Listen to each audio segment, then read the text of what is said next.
That's his name. You know, you tell him what you order, and he's big on TikTok. They got like Oh yeah, Tyson, Drew talking about what a dude make the sandwiches. Yeah, that's make right. the sandwiches. Yeah, Drewski, what can I get for the you baby today? went in there. Yeah, the baby went in there and shit. I seen him.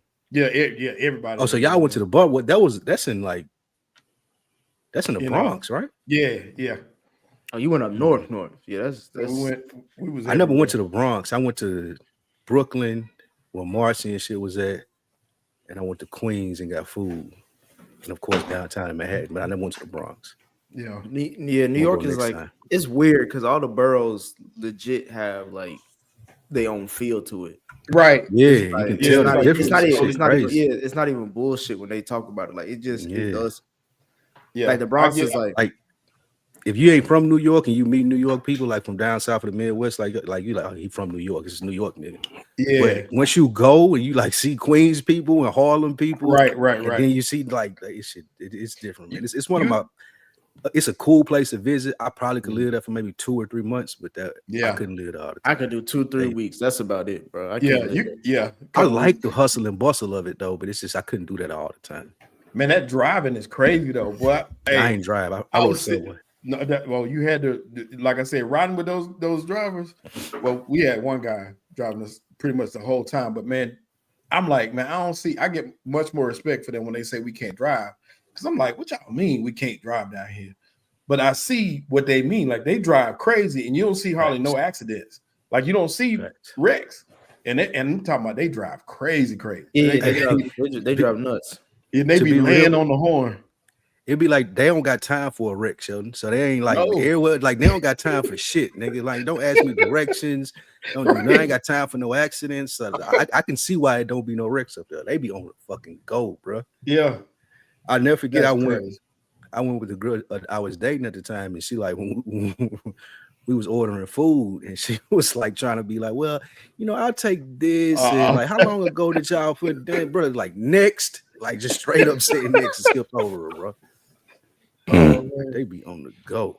Yeah, for sure. I just can't live on top of people like that. It's just, that's the other thing is everybody right on top of everybody. Ain't no. It's convenient when you're visiting because now you go to one building. It's like 5 different things in that motherfucker. Yeah. But when you gotta live there, it's like you paying $3,000 for a box. Yeah, right. Like, nah, I'm not doing all that. I looked up like Times Square 1-bedroom apartments is like $4,700 a month. I'm like, man, that's ridiculous. I mean, I'm saying like, you can have a house with 8 bedrooms, 5 baths for here for half of what you pay for that. You go there paying you go to Texas paying $3,000 a month for a crib, decked out mansion. That's why I'm like, bro, that New York shit dead, bro. Yeah, it's cool. It's cool to visit, but yeah. Now, if you miss the nigga, them like you having a penthouse like Ghost on Power. Yeah. If you got money, it's like that shit gorgeous. Yeah. That's another lifestyle. That's happy early birthday to Rob Costa. They said his birthday tomorrow. Oh, happy birthday, Rob. Oh yeah, happy birthday, Rob. Happy birthday, bro. Hey, Spike, you listen to Little Baby? Yes and no. I used to, but I don't now. Okay. I finally listened to Wham from earlier this year.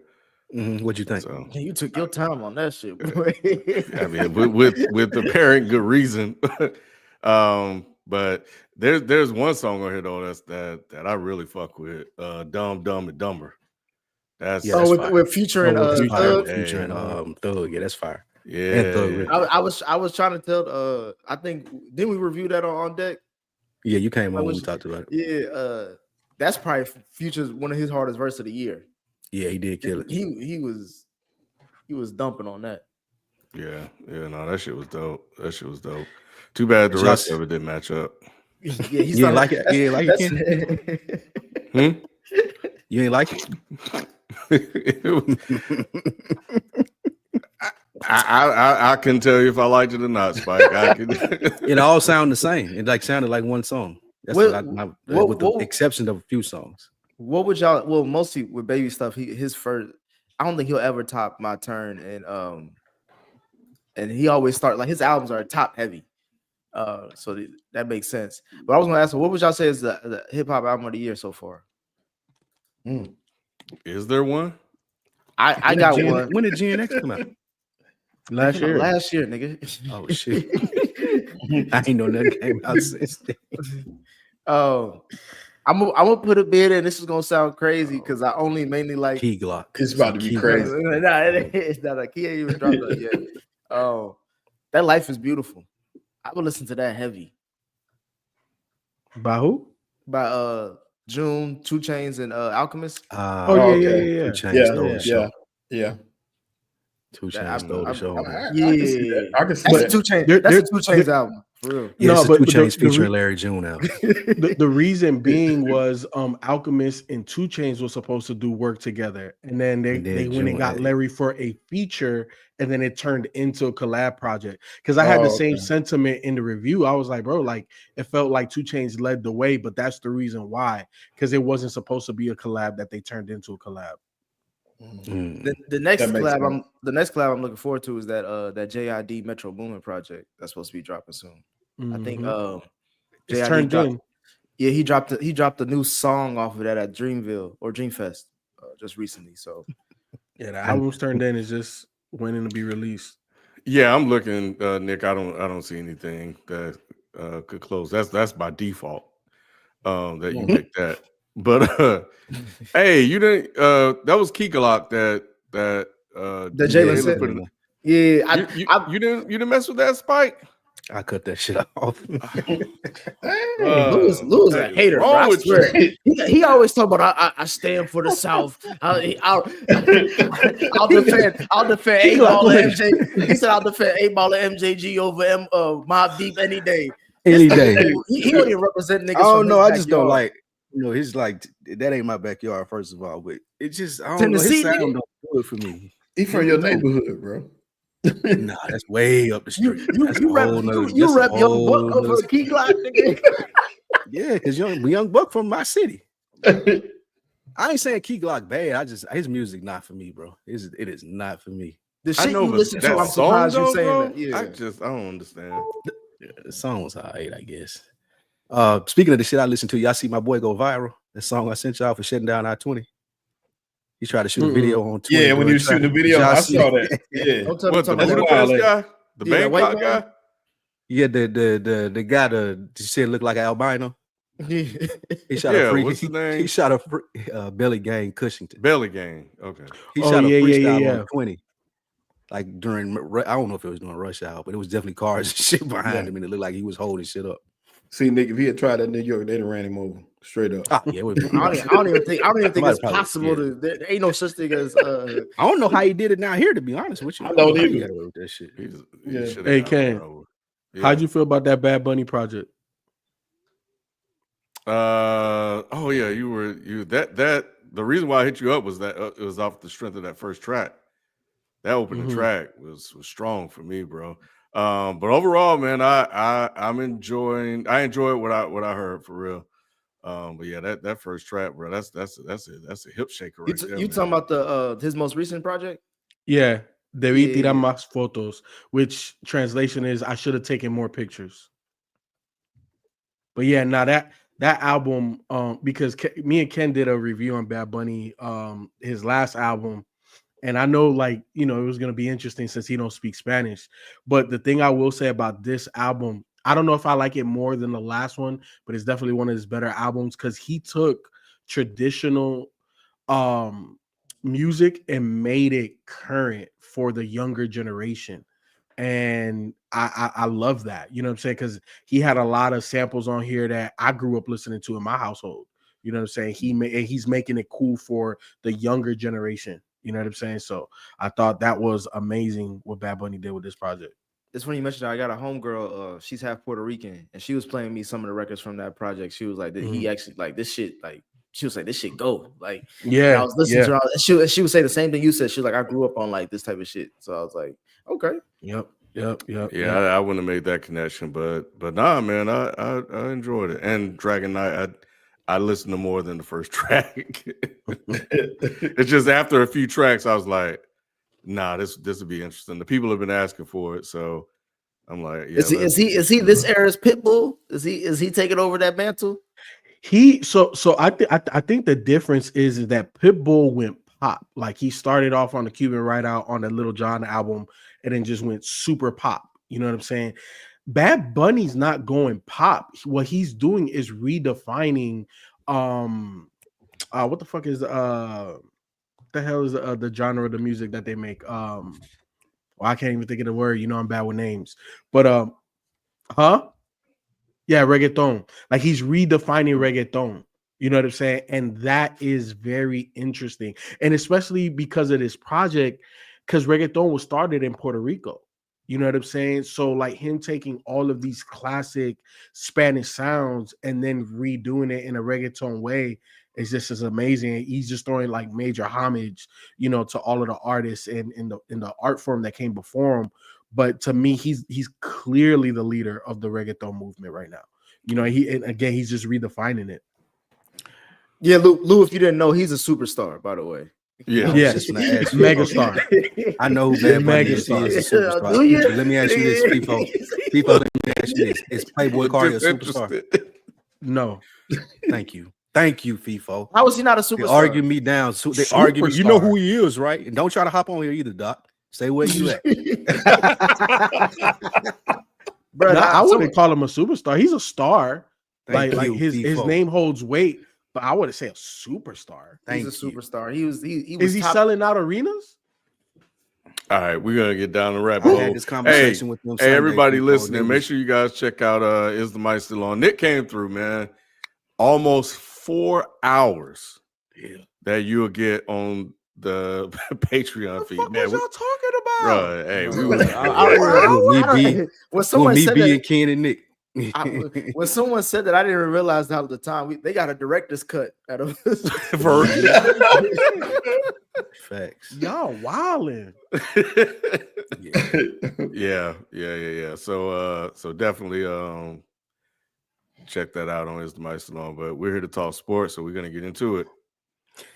This is the place for sports opinions collide. Dead End Sports. I'm your host, Kenneth Beans. Joining me on the show, we have Nick, Spike, FIFO, and Shelton. What up? What's happening? What up, though? What's going on?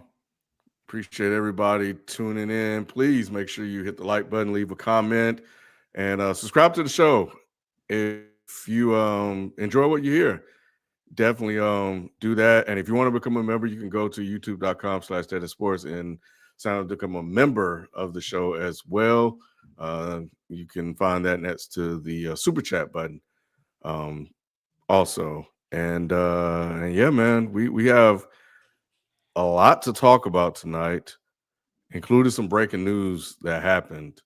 Wow. But and of course, you know, our regular normal things that we do every week with our best performers of the week, worst performers on watch, we need to talk, et cetera, et cetera. We got all that coming for you tonight. So we appreciate you guys hanging out with us. So yeah, man, let's go ahead and get things started with our best performance of the week. We got Spike. Best of the week, man. Shout out to the Yukon women's basketball team. They took home the championship this year. Our girl Paige put in work, did what she do. I wanted to see a better game. I thought South Carolina would be able to stick with them more, but it does speak to the brilliance of Gino. That's my best of the week. He got 12 national championships. He's 12-12 in national championship games. When you talk about best coaches of any sport, you got to put him in the conversation with Pop. You got to put him in the conversation with Coach K, Belichick, my man in San Antonio. I can't think of his. Well, I said Pop already, but yeah, Gino did his thing. I was so ready to put Calvin Sampson right here, but that last play that they did in the championship game last night, I had to text Jalen and put a 911 switch up in and go back to Gino. So shout out to Gino, 12 championships. One of the most dominant figures that we've seen in all of athletics since his tenure has been there at Yukon. So shout out to Coach Gino. Yeah, I had a homie. Years, 2016, right? Boom. I had a homie hit me up and because he was having a debate with a family member about Gino Auriemma and is he in the conversation of being the best head coach of all time? And I said, I wouldn't necessarily cement him as the best head coach, but he's in the conversation because he went 4 years without a loss, bro. And we're not talking like no rinky-dink Division III. Like, we're talking major D1 women's college basketball. You know, and like you said, 12 national champions. What the hell? Like, that sounds like some video game stuff. Like, that's virtually impossible to even do in a video game. And I do, you know, I think when you're talking about women's sports, people do look at it differently. But the fact that he won as much as he won and as dominant as he's been in South Carolina with Dawn Staley has been a great program ever since she's taken over. And the last 2 times that they've played regular season and now in the national championship, they like Gino and them boys, they demolished her. You know what I'm saying? So again, it just goes to the dominance that Gino has had over his tenure there. He had an interesting quote at the start of the year. He said when they were scrimmaging, he said his team, he thought, and I don't know if it was coach talk or if he was being dead serious, but he said he didn't even think that this team would make the tournament. So to go from that, he was saying it's after the scrimmage and they got their ass whooped. He said if we go from that to where they are now, and you're right, Sheldon, it could be, but I thought that was a really good quote for him to say that and then end up where they ended up at. That's what great coaches do, though. They're gonna talk like that. He is a great coach. I can't say he's on that piece yet. And the only reason is for a lot of those years, Yukon was it. I mean, they had everybody. You know, it was the haves and the have-nots in women's college basketball for a long time during that reign. And that's not a knock to him whatsoever, because that's what you're supposed to do. But what it showed me was that he was a great master recruiter, and he's also a great coach. But I can't say he's on that level quite yet. Now that the competition is kind of leveled out, we can kind of see what he is now. What else is he supposed to do? I was going to say, yeah, like what do you mean you can't say that? Like I said, during that time, it was the haves and have-nots. The level of competition was not all the same. You didn't, you know, with women's basketball, you had super teams and then you had like regular teams. So, you know, you beating everybody. That ain't He's his doing his fault, job. bro. That's what I said. No, you can't blame him for that. But at the same time, But I'm not blaming him. I'm just not going to give him credit for being the greatest if it's not the competition is not there. You the reason that kind of thing is the reason why people don't have Bill Russell in the top 5 all time, right? Because they look at them 11 titles or whatever, the 30 titles that he won. They be like, he wasn't playing against nobody good except for Wilt Chamberlain. That's it. What you gotta say about this? That's just one this year with his level. I said we can judge him from here on. I said, yeah, that's crazy. You can't erase the previous 20 years, though. Like, you got to think. Like, people said he went 4 years without losing a game. That's insane. Like, it don't matter what you're playing. Yeah. Listen, hey, the wound is still sore. All right. Still mad. Y'all, this is where this is coming from. Y'all can't have a reasonable conversation with Shelton right now. Hell yeah, man. He's still bitter. So let's talk about some other bitter folks that we know about. We had Houston and up in Duke. We did a reaction after the game. If you guys want to get some of our initial thoughts, Nick and I hopped on to talk about that. But the last night it was the championship game. So we had the Final Four, man. The Final Four in the championship game were both highlights of a great basketball weekend. However, we first have to address the elephant in the room. The Duke Blue Devils took an ugly loss to the Houston Cougars. Did Duke get out coached by Houston, or was this more about experience versus youth when it comes to late game execution? And after this, we will talk about the championship game that took place last night. For me, go ahead, Shelton. No, I was just gonna say I can't say they got out coached at all because they played well for 36 minutes, 37 minutes. They were running things. I just think that they choked down the stretch. They had every opportunity to win that game. It was their games. It was in their hands. Youth did not show its head until it mattered most, and then it wasn't used. They just got tight. And it happens on the biggest stage. Once you get on that stage, people think, okay, well, we're just gonna rely on our God-given ability. It doesn't work that way. We can't rely on our coach either.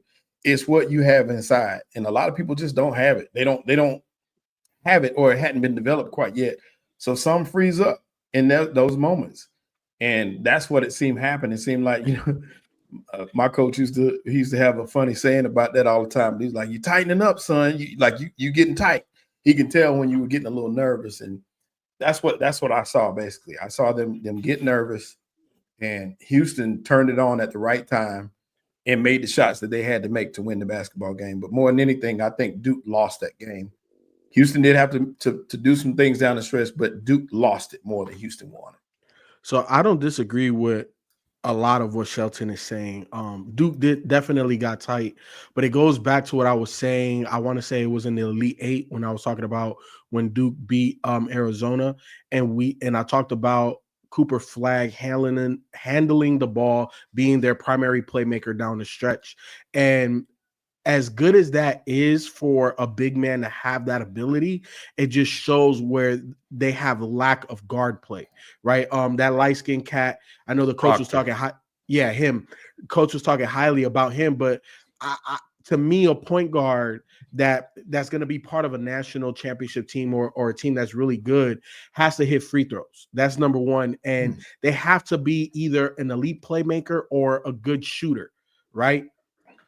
And we saw that bite them in the ass down the stretch. A couple of things definitely happened. I still feel that Houston took it away from them. I definitely feel, sitting with it now, Duke definitely choked. But I feel like it was just a perfect combination of the right recipe. Meaning that, you heard what Coach Sampson was saying, that, hey, let's just keep it close, and then we're going to turn it up on them.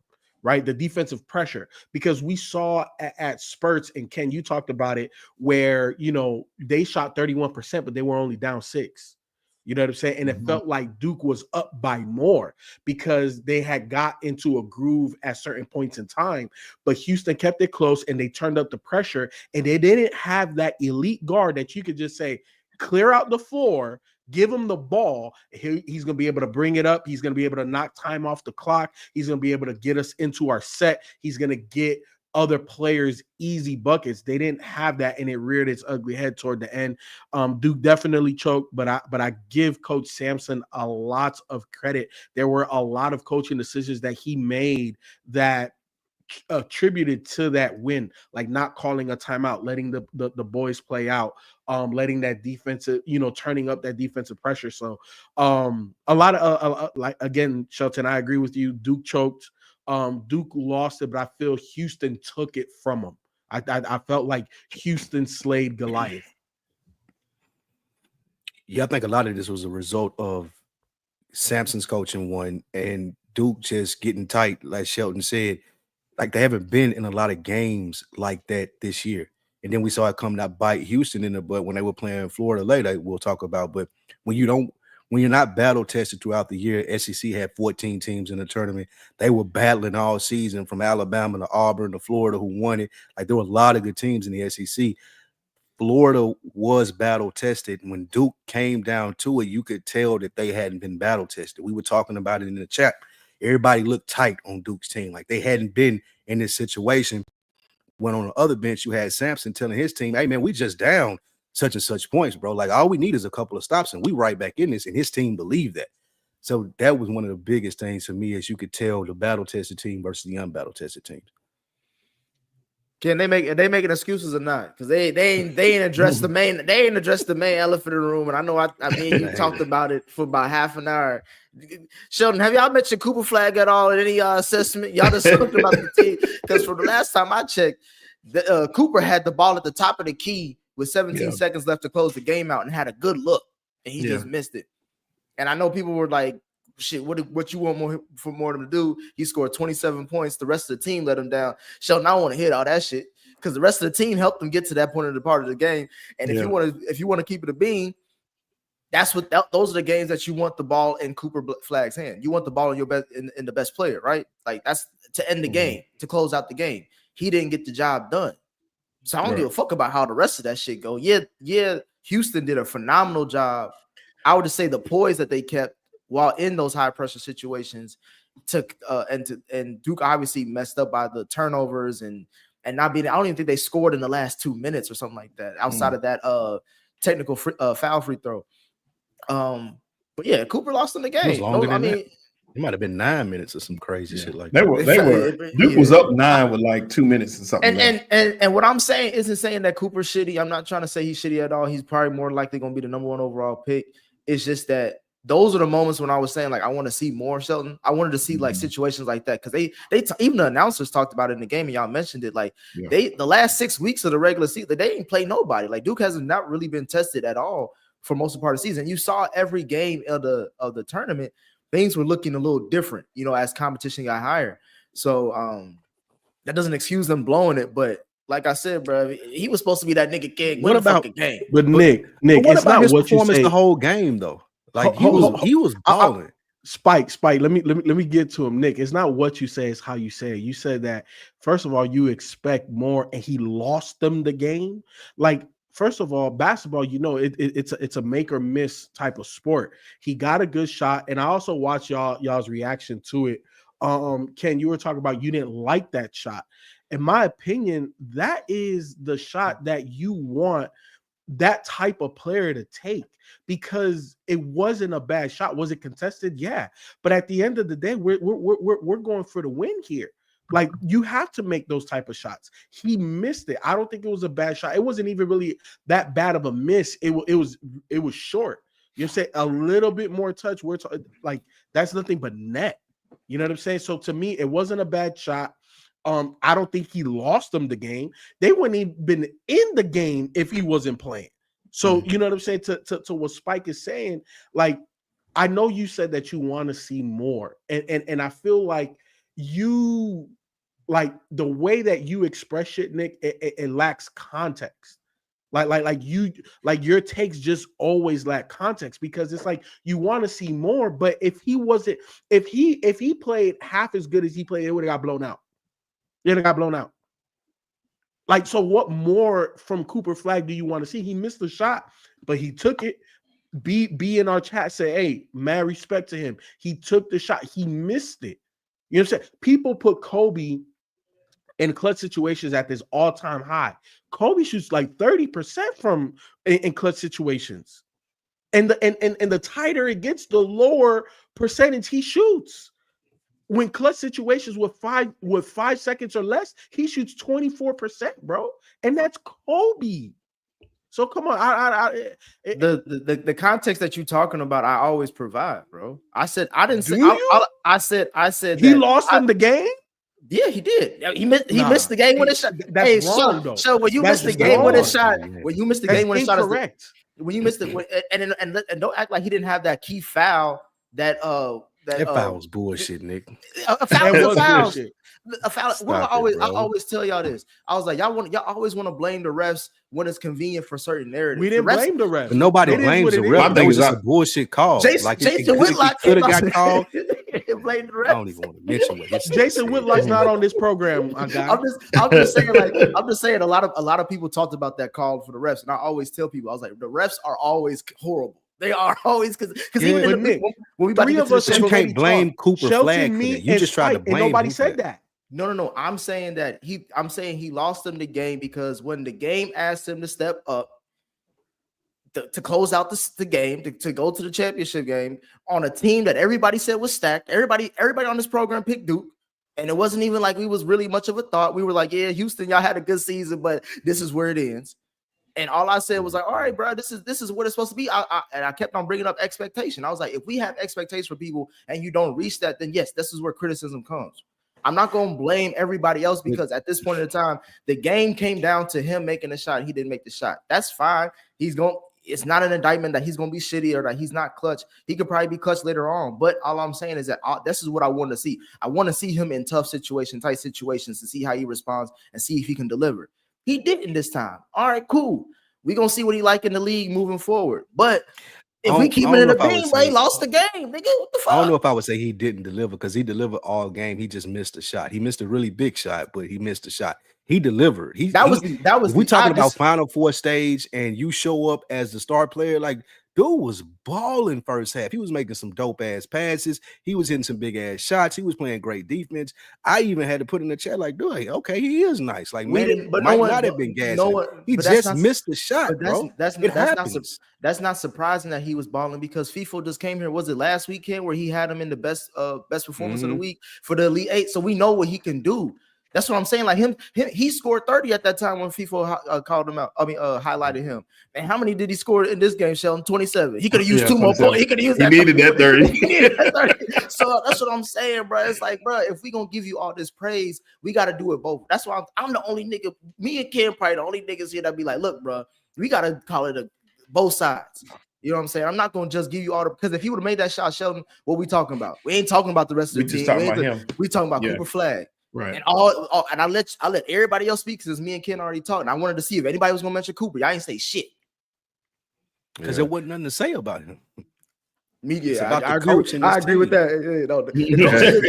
I'll give you that point too, Lou. That the coach does deserve some responsibility for that. Like, probably a majority of it. But I'm just saying, in that moment when we want to see Cooper Flagg do some great things, granted he's a young ball player, like he'll do some things in the league. And I'm only saying this shit just because motherfuckers always think I'm hating. I'm not saying that he's terrible, but that was a shot that he should have made. That was a good shot. Yeah, and I'm upset about it because we had to watch Houston play in the mud all night last night versus Florida. Like, we didn't get an open core up and down offensive game that I really wanted to see. Congrats to Kelvin Sampson. You know, I know they were documenting him getting to the Final Four and, you know, not getting to the big dance, and he finally got there, and his team collapsed big time. So they actually had a Duke moment themselves.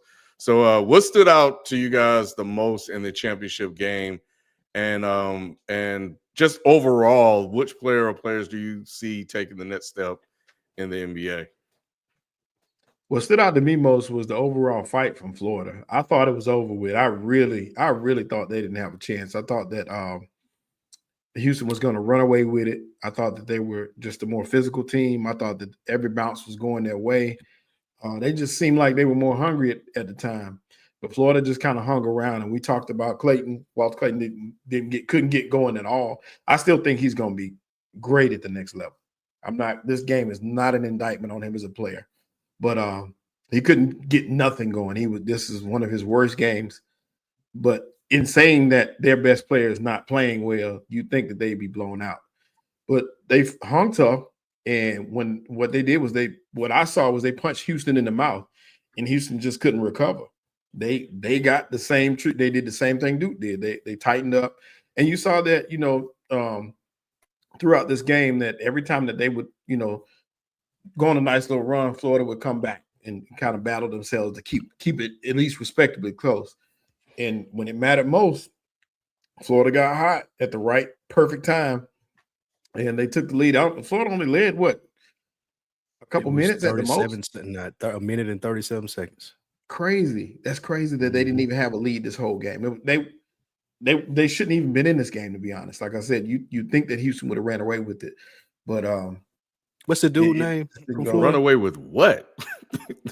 It's just like I told. Look, Harrison, I didn't say the game wasn't close, but and for some it was entertaining because it was close. It came down to the wire and making them. But bro, it's like I said in the chat, bro. Watching them play in that second half, when that game got tight, it's like they were just driving to the basket or throwing shots up and hoping they went in. That's the offense that I saw. And it just was not pleasing to watch. And that's when I just knew they were in trouble with that. Agree. It's a real problem with them playing one of these big ass stadiums. I think that has a lot to do with it when we're watching it. It's just it seems like it's hard for them to get their footing or to get their sight line correct with the shot. And that's why we see all those bricks. But I agree with a couple of sentiments in the chat and what you just said, Ken. When there's not a true like Cooper playmaker out on the court, it's hard to watch college basketball because you just keep seeing them throwing up bricks and not able to get their own shot. Houston doesn't have a person like that. Florida has a person like that, but he was having an off night. So it was like this game was just like brick, brick, brick, brick, brick, brick. And that's why the coaches are so important in college basketball, because now you got them drawing up plays and stuff where they can get easy offense. But if you're just going in transition, this shit it is difficult to watch. I don't know what college basketball, if they have to do anything about it, because I'm sure people still watch this, but just as a casual fan, without a playmaker on the court, it's terrible, especially in the championship game. Yeah, some of them dudes look like they got out of solitary confinement, bro. This is always what it's like though in certain college basketball games. Like they ain't all sexy, like like some of the classic matchups that we've seen. Like I remember, I forgot what team it was, but like the first half is always ugly. The second half gets a little bit better. The one thing I was gonna say is like it was the foul calling that changed a lot in this game. It was like they was letting them play. The thing about that Houston in the first half, about Houston, the reason why no one likes playing Houston is because they play ugly. They play like the hood niggas at the court that nobody want to play. They gonna make it. Robert's gonna get you, bro. They not gonna score shit on the offensive end, but they ain't gonna let you score shit on the end. So that's why I look ugly. Right. That's why Clayton got taken out, because it was like they was doing that pick and roll, and they was just like, fuck it, we gonna make sure that he don't get off at all. He gonna pass the ball to somebody else. And Florida didn't really have much. Again, like I mentioned, didn't have much of a score outside of, was it Richard? Richard was the only one that was doing something to keep the game respectable. But that second half, it flipped. Like they was calling everything, and that's when Clayton started getting busy. And he really kind of opposite of Cooper Flagg, as far as like he had a really start off really bad game and ended well. Like it was just kind of like you saw what it's like to have a clutch player on your team. That's all I'm trying to say. But the game was it was ugly to watch, but I mean it was also, if you're a betting person, if you were a betting person, that was the most exciting game you're probably gonna see all year until the playoffs, because it's like you ain't know who the hell was gonna win that fucking game until the last second. Yeah. So especially if you took Houston and they gave Houston 5 points, so you was definitely happy if you seen that. What you think, FIFO? You catch? Yeah, I didn't watch this whole game. I watched the highlights because my horse in the race, and it's not like I had them all year, but I picked Duke to win, and I felt Florida was the second best team. So when I saw Florida win, it was like, okay, well, I was right anyway. But yeah, just ugly game. Shocked to see some of the stats that came from it, like Florida only leading that game for a minute 37. Houston obviously, that was their game to lose, and it slipped right through their hands toward the end. You know what I'm saying? But I agree with Sharp's hands. Can't even get a shot off. Dang, man. That's a terrible way to lose. Yeah, FIFA. I thought the stat you were gonna call out was like they didn't attempt a field goal in the last 2 minutes. Yeah, well, that's another one. But I also agree with your assessment, where college basketball, if you don't have a playmaker ball handler, you know what I'm saying? Y'all can say pause or whatever. If y'all don't have a playmaker ball handler, it's tough. It's tough because of the way that the rules are. The defense could stay in the paint. You have a 35-second shot clock. You know what I'm saying? So it can get real ugly, and it's not beautiful basketball. And it's partly why I don't like watching college ball. You know what I'm saying? Yeah, I don't know, man. So nobody gonna say shit about Clayton not doing shit the whole game. We just gonna. I mean, he popped up at the end of the game. He showed up when he needed to, kid. Listen. And we don't even know if he that dude. Can he make like the fourth? Clayton got carried the whole night, bro. He got carried, Ken. I said that. Yeah. Oh, okay. My bad, Shelton. He was my rough. Hey, Ken. So but who's to say? I don't even know if he's good enough not to be carried though. He's had a great run. But I don't even know if he that dude for us to be like, oh, he got carried. Like he good. He had a good run, but I don't expect him to go to the NBA and light it up or nothing like that. I think he's a top 10 pick. He gonna be a good top player. 10. I think he's top 10. He gonna be a lottery pick. He gonna be a lottery pick. You can't even name me 10 college players, let alone 10 college that's better than him right now. Because the run he got a pro game. Yeah, like we gotta don't act like we didn't see his run to the finals. Like he was getting busy on everybody, and he was clutch and even in this past game, like he made a clutch 3 to was it to tie the game or take the lead? He made clutch free throws when they needed to. Like he did his thing. His first half is different than the second half. Okay, I think I think you will see more of a focus to what FIFO said though on playmakers and college men's basketball changing their offense if they had, like some of the people in the chat are saying, if they had the format like the women had, like 4 quarters, 24-second shot clock versus 40-second shot clock, 2 20-minute halves. That gives you time to just be complacent and lazy and run these slow ass motions that us as casual college basketball, like, bro, we don't want to see that shit, man. Get into the play, shoot that shit, and run. Like, we don't want to see all this methodical shit. All right, man. Well, we'll leave it there, man. Close game, came down to the wire, so created another great college moment that will be discussed and revisited. But yeah, we'll just leave it there, and we'll be right back after this quick break. If you're looking for real conversations and motivations to be your best, then you have to check out Another Week in the Books. Another Week in the Books with Spike, Lou, and Rich is your go-to podcast for growth and community. Plenty of dope conversations take place week to week as they inspire each other to be better through conversations. Another Week in the Books, wherever you get your podcast.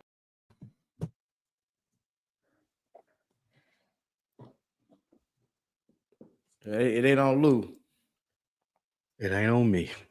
Oh, Nick must be excited. About this. You know what I'm saying? This is always the most entertaining. I had to wear my FIFO. I had to wear my OKC blue. Just because on watch, yes. All right, spoiler alert. You look like Omar from The Wire. Spoiler alert. Yes, on watch is the Oklahoma City Thunder, specifically SGA, Shai Gilgeous-Alexander. Not to say that he is not balling and probably is going to be MVP of this year, even though most people say Joker should get that. Granted, he probably should. I have them on watch because they're currently on a 2-game losing streak. They lost to Houston and the Lakers. They're playing the Lakers right now. I think they up. But losing now by 2. Losing now by 2. Okay, they may be on a 3-game losing streak. But I find it interesting because we've been talking a little bit about OKC all season long as far as are they legit or not. Me and Ken have asked the question, if you have an MVP on a caliber player on your team and you're the best team in the West, maybe the best team in the NBA, at least record-wise, how are you not a favorite to be a title, at least get into the title game or the NBA Finals? And everyone is saying that they're not.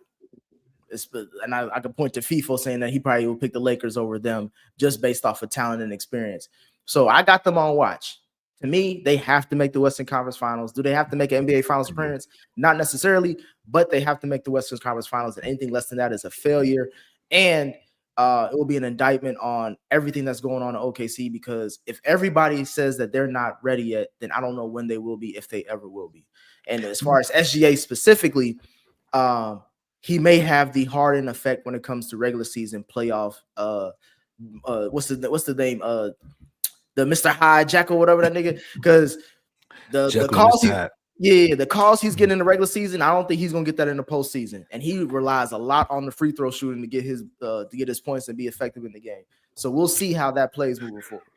He is a free throw merchant, Nick. I don't disagree with that, but that is part of being greatness, because that is a skill that you have to learn how to become elite at. And all of the elite scorers in the NBA have all been able to get to the free throw line a multitude of times. However, the reason and the main reason why I've said that OKC is not ready yet is because their average age is the same average age as that Houston team that we just saw in the national championship. Or no, I'm sorry, the Auburn team we saw in the Elite Eight, which averages right a tick under 24 years of age. I think it was 23.2, right?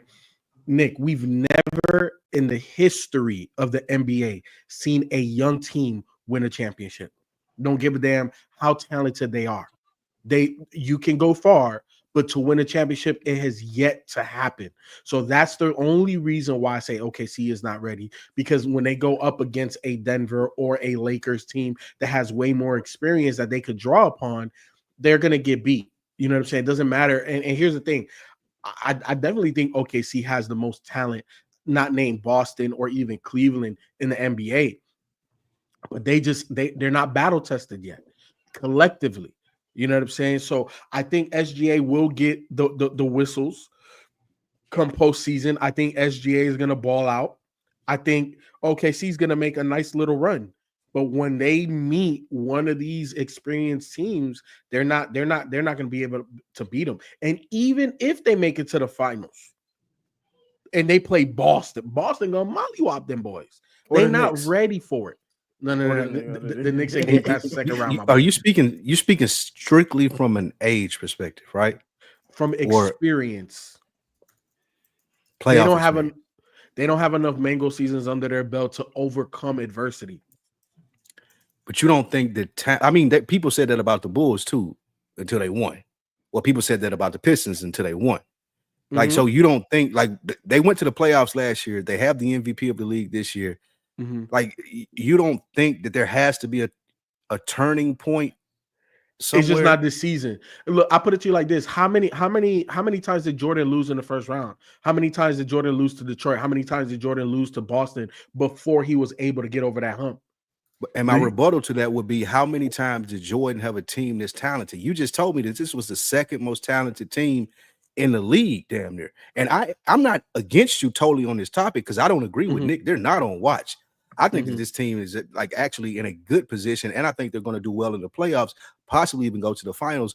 But I do want to understand when you say that if they are this talented, why can't it be different for them? So and I have a retort for you. The Boston Celtics just won their first championship last year. How long have they been knocking on the door? About 6 years.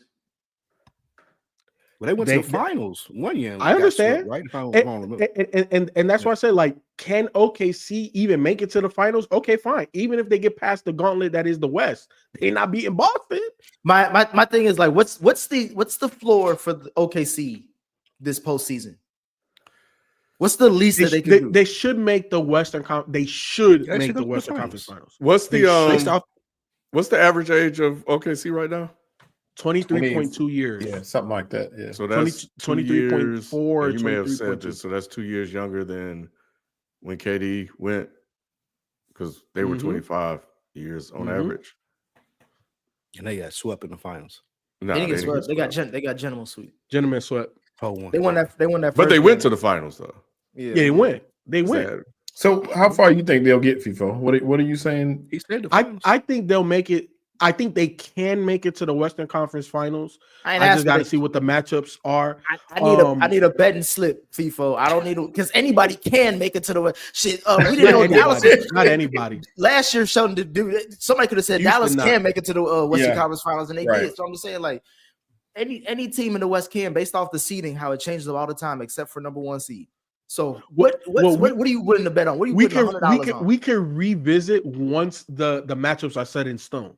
Like, once I know that exactly, because there's still everybody's damn near 2 or 3 games, you know what I'm saying, from each other. And the Lakers own the tiebreaker, so I think that they're gonna lock in the 3rd place. But I just got to see where everybody else falls, and then I'll be able to give you that floor for you. But as of right now, I think they can make the Western Conference. They should get past the second round. I would not be surprised if they make the finals, but they're not winning a championship. Would you be surprised if they get to the finals? They should win the championship. Nah, they're gonna be not beating seed, Boston. Right? They're not beat. Look, first of all, as much as I like the other teams in the East, primarily the Cavs, the Knicks, they just don't have it.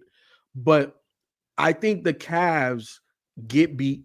I think it's going to be Boston, and OKC does not have the experience to overcome everything that Boston has, because Boston can match them talent for talent, and then they have the experience. And then it's not like you're going to outrun us because you're 23 and we're like 37. Nah, them boys is 26, 27. So, I just don't see them being Boston. All right, well, we'll leave it there. Can I ask one question real quick? Looking at the standings right now. Ain't no who always act like anything he do real quick. Right, it's gonna be real. It's a yes or no question, so it should be quick. The Warriors in the play-in, if they get the AFC, do you think they would be in trouble if they play the Warriors first round? I think the Warriors could knock them off. Okay, leave it there. That's all right. Rob had a question, and he said, "Do MVPs get their coaches fired mid-season?" And he's probably talking about Jokic. Yeah. This is actually at the end of the season. So let's talk about it, man. Breaking news that took place today. The Denver Nuggets, who are currently the 4th seed in the Western Conference, made major changes to the franchise by firing not only head coach Mike Malone, who brought them a championship in 2022, but also Calvin Booth, the general manager. With the playoffs and play-in tournament less than a week away, what are your reactions to these changes? And is Denver in a good position for a soft rebuild? Meaning that, will Jokic's prime years be wasted after a move like this, or can they remain in title contention? And that's a great lower third there. Left it all Malone. I was gonna say, Jayla, you messed up. You should have said Post Malone. Yeah, Post Malone would have been good. That was dope, Jalen. The Post Malone would have been good. Well, you missed it. You go. It was top 5. I would say that I'm gonna go up real quick. I'm somewhat shocked, but Ken is also hilarious because remember at that championship at the parade, he was talking cash. People don't it seem like that parade was like just a couple years ago? It seemed like a lifetime now when you see this shit. That nigga was talking cash shit. Because the first time he fucked up was when he said Bruce Brown was coming back. Nigga left that same day. But I'm low-key shocked. I'm low-key shocked because it seemed like no matter what you do, you're gonna get fired as a head coach. If the owner, because if you firing a GM, then this is the owner decision. If they getting rid of the head coach and the GM, yeah. And I guess maybe Manny was the one that said in the chat that the GM's been fucking up, not Mike Malone. But so far, it does seem like the Nuggets were kind of gonna be mid this season or like this postseason. Like, yeah, Joker was probably gonna get his numbers, but I don't think anyone had the Nuggets like FIFA. Did you think that they had a legit chance going to the finals this year? Because the playoffs is all about matchups, and nobody can match up against Joker. Like, Joker has shown his dominance now for multiple seasons. This is arguably his most dominant season. Why is that not going to translate to the postseason? They're on a 4-game losing streak, and they're 4th in the West. If to me, if they were a top 2 seed, then I would be like, okay, I get what you're saying. But they're in the, like you mentioned, like in about 3 days or 4 days, they could be 6th seed. You know what I'm saying? And then that's a whole different matchup. So, like, I don't really see them going into the postseason with any momentum outside of Joker just playing out of his mind. So, Mike Malone is what, less than 3 years away from a title? 2. Like a title? Yeah, 2 years away. So, like, you fire that? You know what I'm saying? And right before the playoffs? Like, it just doesn't make sense to me. Yeah. So this is like who was the other coach that was just fired not too long ago as well? Taylor Jenkins. Yeah, Taylor Jenkins. Memphis coach. Yeah, from Memphis, and we question that. I don't understand, and even Magic Johnson said he's been part of the NBA for 45 years, and he's never seen this. I haven't either, and I don't understand the ideology behind these type of moves. I did see Nick Wright say that 4 out of the last 5 coaches to make the finals have been fired. So it looks like there is no longevity in the NBA as being a head coach, no matter the level of success that you have. But for Denver's particular, because I had to watch hella TV and clips and all that, because I'm just like, like this feels like it's out of left field. But people have been discussing how toxic of a work environment has been between Calvin Booth and Mike Malone, to the fact that they're not even talking anymore, right? And part of their rift is that Calvin Booth wants Mike Malone to play the youngins, and Mike Malone's trying to win games, so he's playing the veterans.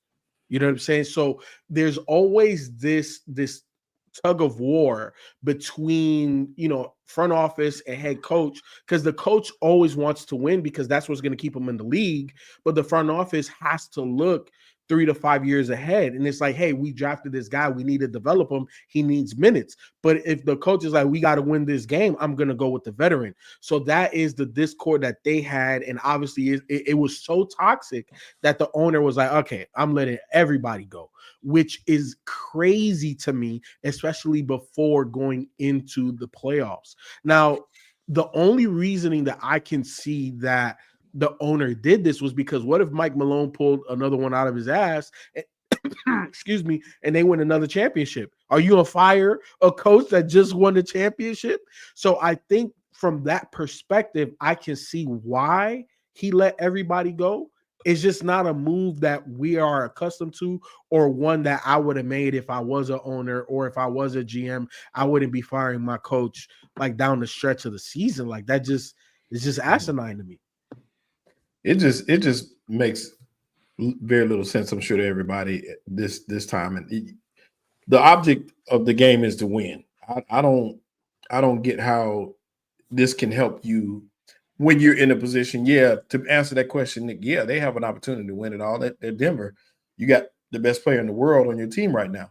You got a shot to win it. You do. You always do, as long as Joker's on the court. So to make this move at this moment, to me, the only thing I can think of is if it was signed off on by Joker, like maybe there was a rift between the two of them, or something like that, or something else bigger that we don't know nothing about. So, Shelter, just to add to that point, they're saying that Mike Malone is a very old school type of a coach, and that a lot of players didn't like it. You know what I'm saying? Now they who was it? I want to say, who was I just listening to? It was either Shams or somebody was saying that Mike Malone did take it a little easier on Joker and Jamal Murray and his stars, but for the most part, he is like a tough coach, and the players just wasn't feeling it anymore. And I saw what he was saying, in his presser not too long ago, where he was getting on them about not watching film, and said the players, like, basically they suck. Like he kind of threw some players under the bus in one of his last pressers, and he could have very easily lost that team and lost the top committee, and they could have easily went and said, we want him gone. You know what I'm saying? And that could have happened. These guys, they hold a lot more power today, players do, and you can definitely be like, look, I'm out of here if we can't change this. So we really don't know, and unless something comes out, we won't know the full reason, but I guarantee you Joker's behind this move some kind of way. He has something to do with this move. I don't think that you make a move like this without consulting him. You call him Russ is the coach killer. Everywhere Russ go, the coach gets fired. I don't care where he goes. Y'all said Ja was a coach killer last week. I just want to know if Joker a coach killer. Well, if you counting him this time, I think he has something to do with this one. Yes. I don't think what you said. Yeah, I don't think and the only reason Shelter were ready for that one. Yeah, exactly. Shelton, the reason why I disagree with that statement, and I don't even want that narrative to be out there, is because let's not forget Mike Malone was fired from the Kings after he had another big man have the best year of his career in DeMarcus Cousins. And I never understood, because the Kings at that point in time, and they still are fucking a catastrophe on the damn court and in the front office, but Mike Malone brought stability, and DeMarcus Cousins and that was your guy. He had an MVP type seasons under Mike Malone, and they got rid of him. So I can't say that this is Joker driven. Maybe Joker accepted, but I don't know if it was Joker driven. But at the end of the day, Mike Malone, I don't know what's being talked about him behind closed doors at this point, but I know this: somebody's going to hire him. And I put it to you like this, Nick, your boy Thibs might be on a short leash. And if he goes, I can see Mike Malone stepping right in. And Mike Malone has been there further. Mike Malone has been there 10 years, right? Is that what they said? Nah, is it 10? long? It wasn't. I think it's like 6 or 7. Okay. I'm not sure. I'm just going off the top of the dome, but I think it's like 6 or 7. I think Malone is a good coach. If the reports from what they're saying are true, how I would look at it is, if I'm an owner, I just got tired of the bullshit. Like, beyond the players, a Joker telling me to do it, or Russ being a coach killer, like, I'm not paying a GM and a coach to have a toxic relationship and not even talk. Like, how do I get good information if I'm an owner? Because the coach is telling me one thing, the GM is telling me one thing, y'all niggas don't even talk, and that's y'all job. So at the very least, you're getting fired for insubordination if I'm the owner. And it don't matter what time of season it is, because I'm the owner and I'm probably disconnected from it's playoff time. Like the timing is bad. Like, none of that shit matters to me, because if I'm an owner of an NBA team, yes, winning is important to me, but money is also important. And you're affecting my bottom line. What you guys doing is bullshit, and me having to move forward with it. So I could see this happening right now. How are you affecting the bottom line when you're a top 5 seed in a stronger conference and you arguably have the MVP? You know, so I don't see how it's affecting the bottom line. Because as an owner, I'm forecasting on the future. It's not just about right now today. You're absolutely right. I have a top 5 player now, and we're successful now, but I can't even get projections correct because you two niggas don't even talk. Y'all don't even talk in the same room. So I want to know who I need to draft. I want to know who I need to pay and bring back. I need to know who to pick up in free agency. And I don't even have a good enough relationship between my head coach and my GM to plan. Like y'all can't even come to me with plans. Yeah. I would absolutely fire you for that. And I don't care what part of the season it is. Like, bro, I'm bringing y'all in my office and y'all telling me y'all ain't talking in 3 weeks. Get out, get the fuck both Spike, of y'all just pack y'all bags. Spike, let me ask you this though, right? Like on the other hand, the GM that they had previously that drafted Joker, that drafted Michael Porter Jr., that drafted Jamal Murray and essentially built this championship core is the one that went to Minnesota, and he built that team to beat Denver, and they lost 6 out of 8 games, whether it's regular season or playoffs, right? Mm-hmm. So as the owner, why not just overpay for that GM? Because obviously that GM and Mike Malone had a great working relationship. So why let him go? Why am I picking Mike Malone though? Like why would I side with him when neither one of you showed that you were professional enough to continue this relationship? Like the problem isn't that y'all don't get along; it's that y'all couldn't be professional enough to at least provide me because he's a championship head coach. But have they had a conversation about that? Like if I'm the owner, we're gonna sit down and we're gonna have this conversation first. And you're not gonna. The first thing we talking about it is not gonna be me firing you. But that's a good point, Sheldon. We don't know how many conversations they've had. We just know that he got fired today. They may have been having these conversations all season, and this just may be him frustrated and be like, man, fuck it. I've been trying to fix this shit all year. But that's a good point too, FIFO. Why wouldn't I pay somebody to get along with Mike Malone? But I also can look at Mike Malone and be like, but bro, why can't you be professional? This is your job. Not only to coach basketball, but you can't tell me you don't talk to the GM. That's insane. But the only reason to fire a coach and the only reason basketball related to fire a coach is if you lose the team. I want you to get along with upper management and all that stuff. I want that to work. But if you got a relationship with your team, I can't let you go, especially at this time of year. What this tells me, we know that Mike Malone had a relationship. Y'all told that's what I was about to say. What this tells me, they had some sort of disconnect. They had to have a disconnect. Otherwise, he would still be coaching that basketball team. You're not going to let go of a coach when they have good synergy with the players. You can't do that. You don't. Shelton, but we've seen that done in the past. My thing is this, right? Like to me, it's there's certain coaches, right? I have tiers of coaches, and to me, Mike Malone is a championship coach. He won a championship. We've seen how he does his X's and O's. We've seen, especially when it comes to big men in the league, when he has a really good one, he elevates their game. Like they have their best seasons under Mike Malone. So this guy is a proven commodity. In my opinion, and again, we don't know the level of toxicity that existed in that Denver Nuggets building. If it's to the point, to Spike's point, where, we had these sit downs, we're trying to get it right, and it just can't happen, then, you have to make an extreme call because it is your team. You know what I'm saying? And nobody else is going to replace you, but you can replace everybody, right? So I get it from that perspective. But from the basketball perspective, I'm like, dog, like, how you going to replace him? You can't. Like, there's not many guys that's better than Mike Malone that you're going to get more out of your team from the head coach with. So it's over for. I'm sorry. No, go ahead. So it's over for Joker. I don't think so because he's talented, Ken. And then we saw no, but he needs the coach, right? Yeah, that's what you was just about to say. No. All I'm saying is that obviously Mike Malone elevates. When DeMarcus Cousins left Sacramento and went to New Orleans, and they had the Twin Towers with AD, DeMarcus Cousins looked like an MVP still. Right. So there are certain things from a coach that leaves an imprint on you that you will have even if that coach isn't there. I think Joker has that now. So I don't see his level of play going down. It may look different depending on the coach that they bring in the X's and O's and how they decide to use Joker. But Joker's Joker. Joker is arguably the best player in the NBA right now. Yeah, I understand, but you were saying that it sounded like you were about to say that you can't find another coach as good as Mike Malone. So what are they going to do to replace him? Yeah, to no, replace him? 100%. Right. Yeah, so I don't know what they're going to do. It would seem to me that it's over for Joker winning more championships if they can't find that guy. 100%. I think, especially in the NBA, you got to have a more than competent head coach, regardless of the talent level. I don't know. I don't know who it is that they're targeting. I just have to see. Look, at least you got Denver winning the title in 5 years, right?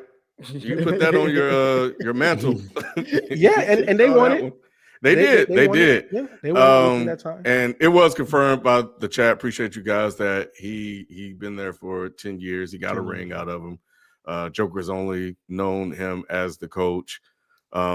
This is breaking news. We already know the NBA reporters, they're gonna die. They will find and get us all the information we need. We'll have a full understanding of what happened there.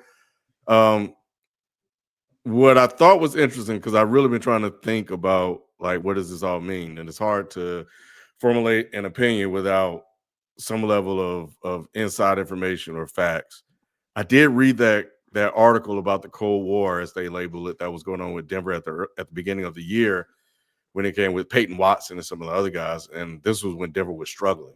Denver has also lost 11 of 13 since the All-Star break.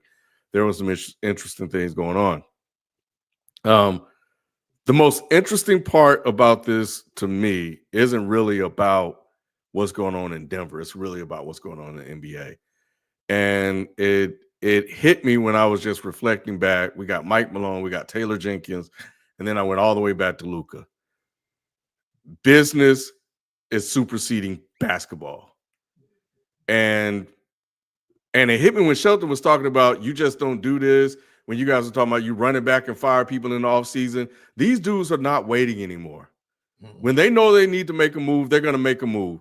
If Mike Malone somehow, because they do have Joker, wins a title, it makes that move much, much harder.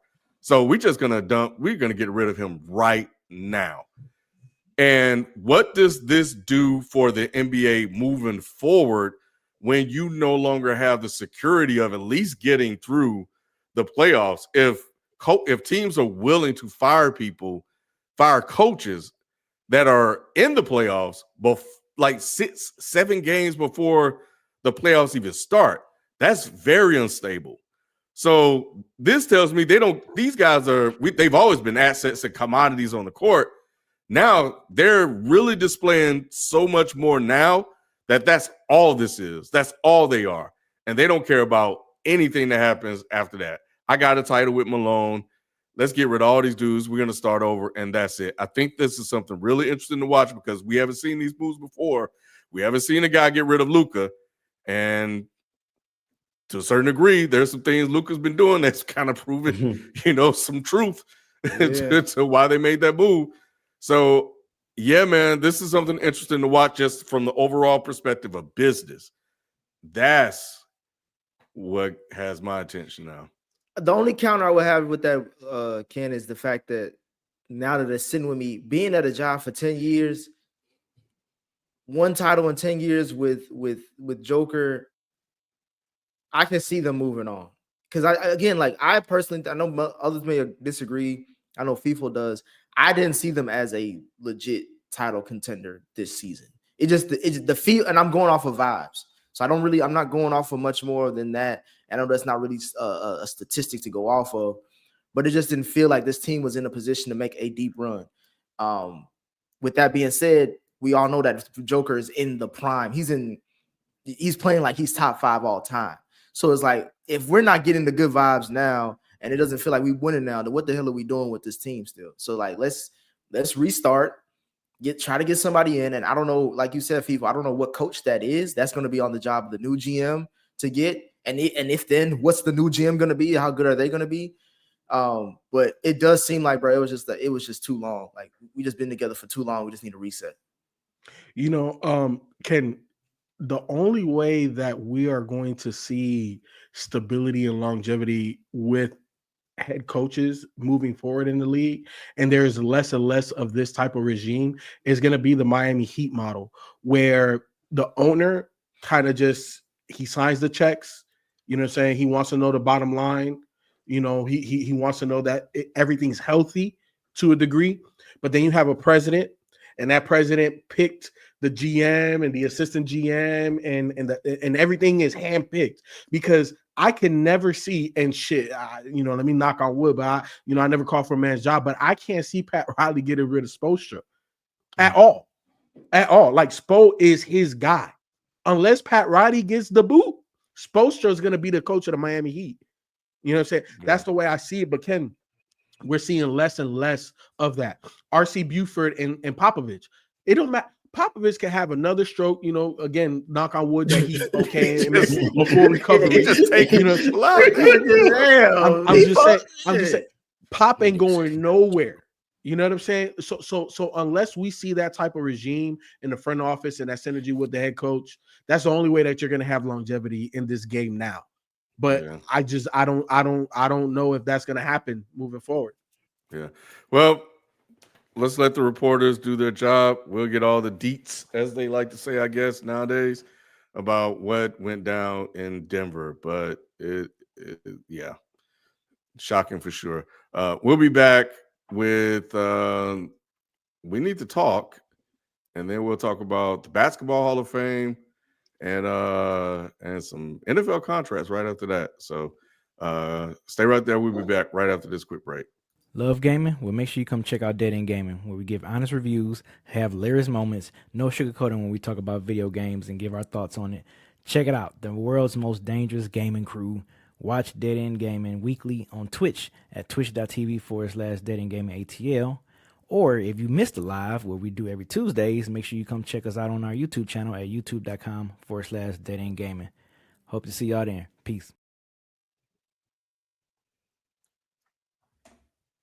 Boy, we need to give Beezy let him take a nap before he do that. He's got time to spend on that, boy. I need energy on that shit. All right, Lou, it's on you. Oh, who's it on? All right. We need to talk? Nah, that's me. That's me. I had like 3 good ones that I wanted to talk about. And then I forgot what one of them was. But this has been interesting, and I've been watching this. And we need to talk about white basketball players, bro. White NBA basketball players. And I think this is a under discussed thing that's going on in the NBA. But these white basketball players are starting to come in and go to work, bro. Like, some of the best basketball players in the NBA are white. FIFO just talked about how Jokic may be the best basketball player in the NBA. We got Luka out there cooking folks. We got Austin Reeves. And Austin Reeves was the one that really prompted me to really think about this, because Austin Reeves is like what Alex Caruso and Deli is on damn, like, when he got like Monster in him, bro. Austin Reeves be out there showing out, like dominating game, bro. It's fascinating to watch this dude play. And then right behind that, you got Cooper Kennett. And then on the way behind them, you got people talking about Cooper Flagg, who's supposed to go number 1, and this guy Knipple that's might go top 10, which I also find interesting that 2 of the players, if you skip a letter, you might be in trouble on there. So if you skip a letter and Cooper Flagg or Knipple, then you might be in trouble. But man, look, and FIFO been praising Chet, right? Sabonis be putting in work. Franz Wagner be going off. Tyler Hero. What's the white boy name from Houston? It's Sengun. Sengun. Yeah, he was another one. I was watching that game, man. Sengun, bro. Hey, man, these white guys, Hey man, hey, some of them dudes out there better watch out, bro, because they coming in and they're not just being role players. Did you mention right? Tyler, White guys Tyler used Hero? to be role players, but 3-point shooters. You just stay out there and I'm gonna just pass you the ball and you shoot the 3-point. That's all I want you to do. And now this they're is like, such a Ken. We need to talk. That's hilarious. but am I the only one not seeing this? They got I wrote it down, bro. They got Christian Braun was another one. I was watching Denver. Christian Braun was just a dude out there running around. Now they legit can get running plays and he's making things happen, bro. Like, am I the only one seeing this? The guy in Golden State, Podzisnik, Pazinski or whatever. Yeah, whatever his name is. Bro, these white guys going to work, bro. Hey, some of these black folks, y'all better watch out, bro. Most of them European, though, right? It don't matter, bro. They all white to me. You said, why are we trying to make a distinction, bro? Yeah. Lou said that like that's like a little ethnic. That's the foundation. They got a little seasoning on them, right? That's the foundation of the whites, the European. Nah, we're not talking about Grady Dick, but yeah, no, I think there are some guys. Huh? Grady, he put some numbers too. Ken, I don't know if you saw who's the tall white boy from Chicago. He's been Bolinsky. Yeah, Bozelli. Yeah, he has one of them names. He's been balling ever since they got rid of Zach LaVine and the other guy, DeMar DeRozan as well. So yeah, Ken, there is a whole bunch of white guys balling. Josh Giddey averaged about 16. Josh Giddey, you know what I'm saying? That was a really good trade for them. Points. Yep. So man, it's a lot of white boys, Ken, that's balling. They back. The white boys are back. Yeah, remember the Tom Chambers, the Dan Marleys of the world, bro? It's like now they've found their way. Yeah, somebody in the chat just said Peyton Pritchard. Peyton Pritchard was frustrated in Boston, and he put up what 40 or 50. He had a 40 game. 50 yeah. Now he's a role player, but my point is like you have the elite white guys that are dominating, and then you have all these guys that are really contributing to their team's success. And I just been looking at it, man, and yeah, man, it's just something I noticed. And then the best player in the draft is going to be, Cooper Flagg. Hey, man. You think there's a transition happening? Is basketball turning to a white man's foot? No, I don't think we're there yet. But I think it's kind of what Shelton said. Is like the white players are back, and they're not just specialists in the way that for a while that they used to be. Is like now they're out there. Like these dudes, Austin Reeves be hooping, bro. Austin Reeves be. I'm not going to disagree about that Austin Reeves take. However, they were literally about to trade his ass if it wasn't for somebody's physical not coming back 100%. Like they didn't give a fuck about Austin. Oh, you talking about Cooper? You talking about Dalton Connect? Hey, but he be balling too, Nick. No, but Mark Cuban came out and said we should have asked for Austin Reeves. No, 100%. But I thought Reeves wasn't part of that trade. No, Reeves was. It was Connect and Mark Williams. Yeah, Dalton Connect. I think they sabotaged the medical records of Mark Williams because I think that would have been a mistake. Dalton Connect can play. If he gets more time, I think they would have regretted making that trade. He can play too. Yeah, I like him. Some of this has to do with Gilbert Arenas' comment as far as how most of our basketball players are being brought up now. And when I say our, like black or like just American basketball players, and where they're being built to be role players. Like he said that the reason that he sent his son to a public school because he didn't want him to go to a program where he was learning to fit in with other superstars. He wanted him to be the superstar. And I think that these Cooper Flagg dudes are playing Maine and they ain't doing the AAU circuit that's popular like all the rest of the black dudes that you're saying, Ken, or these European players who are going a different route to get to the NBA. Like they got more dog in them than the younger black dudes. And that's what we're seeing. It's a result of that. Like even when you talk about what did you just say about Cooper Flagg? Didn't he play in Maine? But then he transferred in high school. Yeah. So Brian Scalabrine was working out with him, and he was championing him, and he basically he transferred to like he went the AAU route too. He played AAU, but dang, I can't remember the name of the high school. It's one of these prominent, like academies that you go IMG to, or some shit like that. Yeah. Dang, I could. But I think Gilbert Arenas was talking about that, and he was like, the reason that he made his son go the route that he went to because he wanted him to learn what it felt like to be a superstar. And I think that a lot of young, upcoming, popular Black basketball players, they want to go where it's popular to be, like the IMGs, like what FIFA was just talking about, the academies. And Gilbert Arenas was very adamant in that makes them comfortable with being role players because now they're on a team with people who are very much just as good or better than them. So they're trying to find a place to fit in instead of finding a place to be a dog. And these white dudes that you named, Ken, they found places to be a dog. What's his name in LA? The white boy? Austin Reeves. Connect. He had to go to like Wichita State and even Connect. Like before he got to Tennessee, they were at mid-level colleges trying to show people that they were good before they got to the top stage, and they still got it because they got their dog in them from the second level. So that might have something to do with it. Yeah. He played at Montverde in Florida. FIFA. Yep, Montverde. Yep. So he transferred there. But here's the thing about what Gilbert said, and I agree. Matt Barnes wanted his twins to play what Gilbert said. He was like, nah. But to go a little bit further, what Gilbert said, he was like, I need my son to understand what it is, everything that you said to be that superstar. But now when he's going to college, now, you know what? Maybe you don't have to be the leading scorer. So now you could take that off of your shoulder. You knew what it was to be that. So when there is a time that you have to be that, you can get to it because it's already part of your bag.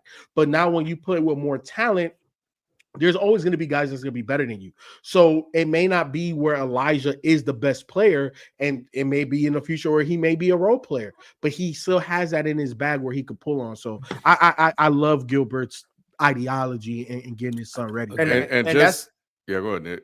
I was gonna say, and that's why upcoming Sheldon, Cayenne Anthony, check him out on Syracuse. He gonna be right there. He gonna be a future top pick. I don't know what he gonna. I think he gonna be top 10. He's number 1 in New York right now. You know what I'm saying? And just so I'm clear, I don't have a problem with. I just think it's interesting seeing the growth of white players in the NBA. So yeah, I don't have an issue with it. I don't think they're don't lie to the people, kid. No, they sit here, man, said I want to bring back segregation and shit, bro. They said Ken like Jerry Jones at the door, like, nah, don't let these niggas. I was like, wow, this is interesting. These dudes out here. I think a lot of it has to do, Ken, bro. Their path is different. Their path is a lot different from a lot of the popular black basketball players now. Yeah, like it's accepted to be a role player. Will this path lead them to the Basketball Hall of Fame? That's what we want to know. The Basketball Hall of Fame announced its 2025 class, which includes Carmelo Anthony. You ain't reading the whole thing, Ken. No, what you mean? The teleprompter. Ken, I saw it too. I don't know how that reads. The GOAT, Carmelo Anthony, Dwight Howard, Sue Bird, Maya Moore, and Sylvia Fowles. Is this the best Hall of Fame class ever? Also, speaking of Hall of Famers, Atlanta Falcons great and 7-time Pro Bowl wide receiver Julio Jones has announced his retirement from the NFL at the 13th season. Jones still leads the Falcons in receiving yards and ranked in the top 10 in total touchdowns for the franchise. Is Julio a top 5 wide receiver of all time in NFL history? Yes. No, I don't think so. Yes. Julio Jones is a top 5 wide receiver. Okay, we got to answer the basketball first. First of all, Ken, I kid you not. When I typed in Carmelo Anthony, GOAT just came. I try to type in Melo, and all I got was GOAT. So I'm sorry, that's what came up. But I do think this is in contention for the best Hall of Fame class, just as far as the list. Like if you look at the full list of play, like. Because, most Hall of Famers, you're only picking like 1 or 2 to like, oh, this is a definitely first ballot. The rest is like, okay, you just added motherfuckers. But as far as we're going through the list, like, I think this is like one of the greatest class, if not the best, one of the best. Nah, 2020, you had Kobe Bryant, Tim Duncan, and Kevin Garnett. That's the greatest class. Yeah, that's better than this. Yeah, I said it could be one of the my thing is, hey, listen, they ain't got you ain't say Melo on that list, so it's like two five-time NBA champions, MVPs. up and down the list. Finals MVP.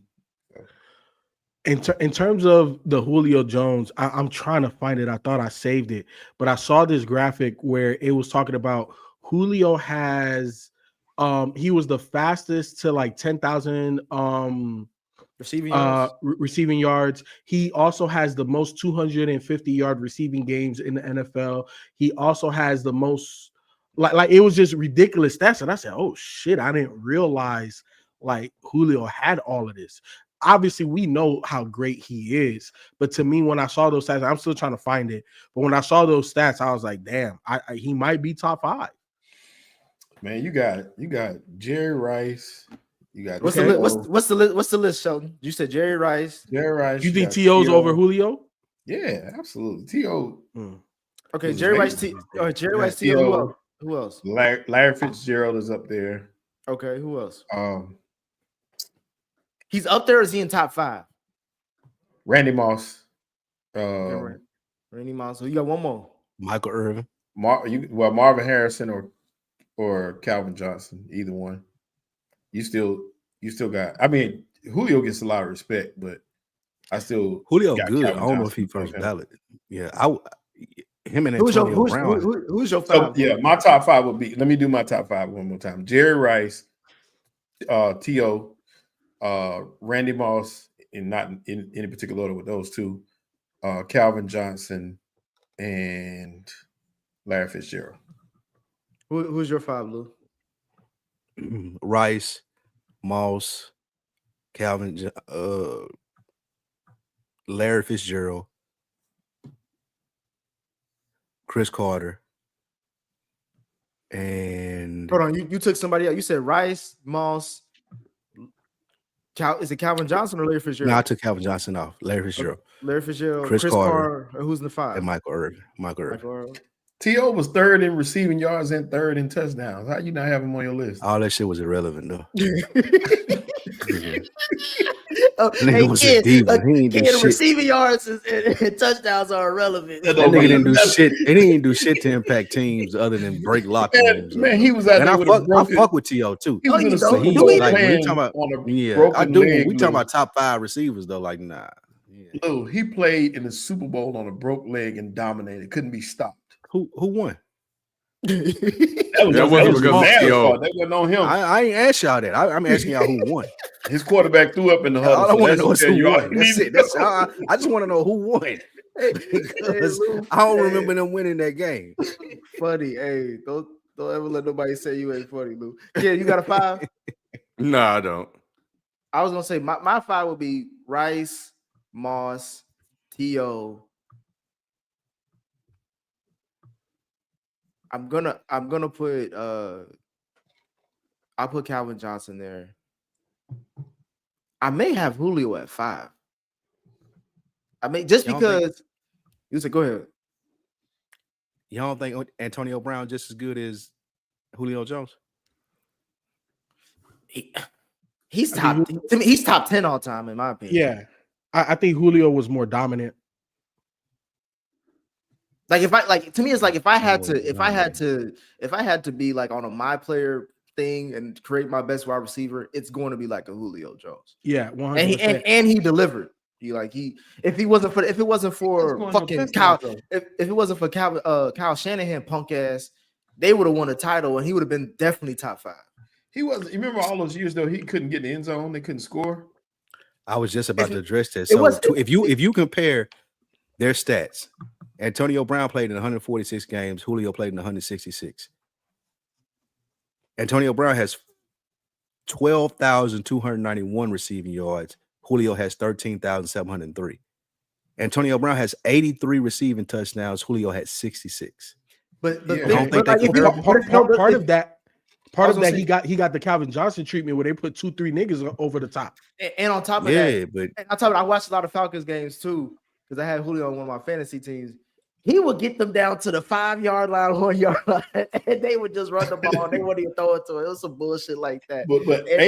And on top of that, AB had Tom Brady and Big Ben throwing to him, bro. FIFA, what you said though, I hear you on that, but shit, all of them had that. Didn't all of them have that same treatment? Not necessarily. Which one of them didn't? AB definitely had it. The the two wide receiver or the three wide receivers I saw have the most overt coverages on them: Randy Moss, Calvin Johnson, Julio Jones. Them three guys, bro, like they would put literally three dudes over the top. AB, he got shaded. He got double teamed. Do him like that too. AB was all really wide good. receivers. I'm not saying he wasn't, but I don't think he was as dominant. And here's the thing: you just talked about Julio only played, what was it, 20 more games? How many more games? It's 146. Antonio had 146. Julio had 166. So 20 more games. He had over 1,000 yards more. Yet AB scored more. They gave him the ball in more situations. Like he had a lot more short yardage type of stuff. You know what I'm saying? Like he wasn't the over top threat that Julio was. Not saying that he couldn't beat dudes over the top. Yeah, he got some, big plays down the field. But what made AB crazy was I could go 10, 15 yards and then break it. You know what I'm saying? Julio was like, just throw the ball in the vicinity, dog. Like, I'm going to go get it. You know what I'm saying? So two different type of wide receivers. We're splitting hairs at this point, but I'm with Nick on the list. I think Julio's number 5. Shoot, CBS Sports got him. Let me see where this is. I can't get they got him ranked 5th on the best receivers drafted since 2000, which they got Fitzgerald, Calvin Johnson, and Antonio Brown in front of him, which I agree with. I think what Julio Jones did is amazing. I just don't think he's top 5. I don't. Is he first ballot Hall of Fame? Yes. Oh yeah, that's unquestioned. That's no question. Interesting super chat here from Kev Timothy. Said that Carmelo has won 3 playoff series in his entire NBA career. That's 3 championships, right? This is what I don't like about what people do is when we talk about and celebrate black men on this program. Y'all do nothing but the hate. Fuck out of here, Nick. That's all I'm just trying to say, bro. And FIFA, you worse because he Afro Latino too. You should be definitely. We was talking about Bad Buddy earlier, nigga.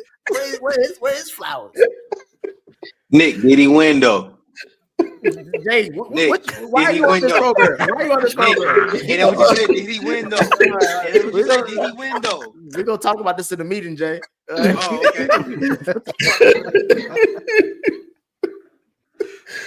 All right, man. We'll be back right after this quick break. Dead in Hip Hop for the last 14 years have covered the culture with authenticity. Some of you may remember the golden era of hip hop or the blog era to present day when you had the great Kendrick Lamar versus Drake beef. Dead in Hip Hop has been there for it all. But Dead in Hip Hop is not just stuck in the past. They're also finding tomorrow's legends today, putting you onto artists the mainstream hasn't discovered yet. Experience hip hop through the eyes of those who have lived every era. Join our community on YouTube, Patreon, or wherever you get your podcast. Dead in Hip Hop, no politics, no BS. One of the most underrated storylines of this NFL offseason is the upcoming big paydays for Dallas Cowboys linebacker Michael Parsons and San Francisco 49ers quarterback Brock Purdy. Both of these players' contracts will have huge impacts on their team's success over the next few years. So which one would be more beneficial to get done before the start of the season? I don't even see how this is a question. Go first. Brock Purdy. Yeah. Brock Purdy, right? Go first. It's gotta be Brock. Like it's Michael Parsons. Like he's one of the premier defensive players that we've seen in this generation. Whatever he wants and asks for, he going in the room and he getting it. And Jerry's going to pay him. The only negative part of that was Jerry has waited so long to pay him, as people on this panel have pointed out in previous episodes. He should have been paid him. So Micah gonna get what he's gonna get. If I'm San Francisco and Brock Purdy come in there asking for too much, bro, you can walk.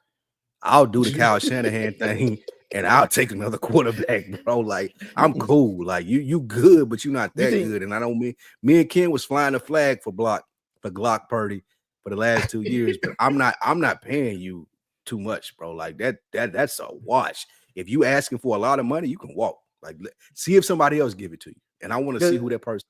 You who that talking team like Kyle Shanahan has a lot of rope to go to like he has options outside of Brock Purdy. But they ain't Nick, you gonna fire cannot him. pay Brock that much money, bro. Yeah, What I you ain't paying mean? Can't do it. It's I'm a not breaking. quarterback. Do I ain't it. gonna block. No, bro. I've been saying And if this he since think that, he crazy. football season. I've been saying they cannot pay him that much money. Well, let me answer the question real quick. The most irrelevant payday is Micah Parsons, because regardless of what they pay him, ain't gonna mean shit for the team when it comes to wins and losses. It's not true. It don't. Brock Purdy impacts wins and losses more than Micah Parsons. That's point blank. Period. That's not true. How is it not? How is it? How is Michael it Parsons, when Michael Parsons was hurt last year, we didn't win games. When he came back, even when we stunk and had Cooper rush at quarterback, he was able to impact games, and we were able to win those games without Dak Prescott. He's the most impactful player that's not a quarterback. He's the most impactful player that's not a quarterback in the NFL. Then what happened this past season when he was playing? How many games did they win? Hurt. He was hurt. I'm saying he's still half the season. Bro, this is football. Everybody playing hurt. What are you talking about? No, when he wasn't playing, he wasn't on the field. I'm saying when he was on the field. He quit when Dak quit. Like when Dak quit and said, I'm out. I ain't gonna do no more this season. He quit. So he only played like eight meaningful games, and we probably won 6 of those because of him. Man, Lou, the answer to this question is Brock Purdy. Y'all in a rebuild, so you might as well go on and get what you can get for him. Yeah, you in a rebuild with a $60 million a year quarterback. That's not true. That's your talk to y'all account. That's what you need to talk to. My thing is crazy. We're not in a rebuild. My thing is and I said this all last season. I was like, but the most underrated story is this Brock Purdy contract year, because this is tied to Kyle Shanahan. Because I don't think Kyle Shanahan is in a position, unless he does something crazy this year in the draft and trades up to get Shadore if he falls, to trust me, it's on the table. You know, we've seen crazier shit in football, but we see the Arizona Cardinals pick a quarterback back to back to get Kyler Murray. But my thing is, this is like they have to pay Brock. I'm not saying they have to pay him 60. They don't have to pay him top of the line, but he's getting at least $50 to $55 million a year. Because it doesn't make sense for you to let all those players go in this free agency this off season, and then not pay him when it's time to get paid. Because it's like, where are you spending that money on, and what other options at quarterback do you have if you're not going to pay him what he's due? So to me, it's like this has to, and this payday is tied to Kyle Shanahan's success. Because if he's paying Brock Purdy $50+ million a year, we're gonna have to see that results as far as can he carry that team. And if he can't, that means there's going to be another losing season, which Kyle Shanahan could have back-to-back losing seasons, which means that he can have more losing seasons than Zach Taylor as a head coach. Well, I don't know if a $55 million contract would warrant that outlook on it, because I would love to see where that contract falls in line with some of the other quarterbacks that are actually winning and contributing to the team. Because remember, it's just a market reset anyway. So I don't think the dollar amount really matters all that much, or whether he's worth it. The dollar amount does matter, Ken. And 55, from what I've heard and seen, is the price that the 49ers don't want to pay. They want to be at max is like the 50s. They want to be in the mid to high 40s. Brock Purdy is coming in there talking about, I need damn near 60. So so I feel you. In the world. I understand. But here's the thing. I also agree with Elton where the most important position is the quarterback position. So Brock Purdy's deal is more necessary than Micah Parsons, because here's the thing. No, it's not. Micah Parsons is not going to win in Dallas. Exactly. Because Dallas, the way that they're structured, you pay Micah, you're already capped out. Like you're not paying anybody else. You're saying regardless if you draft him or you're trying to get somebody in free agency. So as good as Micah Parsons is, he's not going to make that big of a difference, because we saw that last year. He didn't make that big of a difference last year. Why do y'all keep saying that? He missed damn near half the season. What about the year before? What'd they do? We won 12 games. We went to the fucking divisional playoff series. What are you talking about? Oh, they went to. Oh, I thought they lost in the first round. You went where? We lost to the Packers in the second round because we had a bye.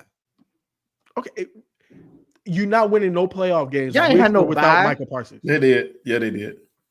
You're They had a not bye. winning no playoff games with or without Michael Parsons.